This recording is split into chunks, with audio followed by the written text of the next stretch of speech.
हो रहा है।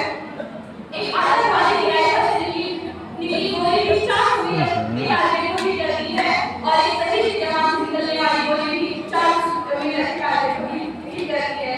परंतु अगर किसी भी जवान की राइफल से निकलने वाली गोली किसी के दोस्त से लग जाती है तो उसे अपनी नौकरी से आंतक होना पड़ सकता है। और इसी कारण आज हमारे जवान ये सोचते हैं कि सांप मरे या ना मरे परंतु लाठी नहीं छूटनी चाहिए, क्योंकि आज हमारे देश के हालात कुछ ऐसे ही हो गए हैं कि चिरागों को भी हवाओं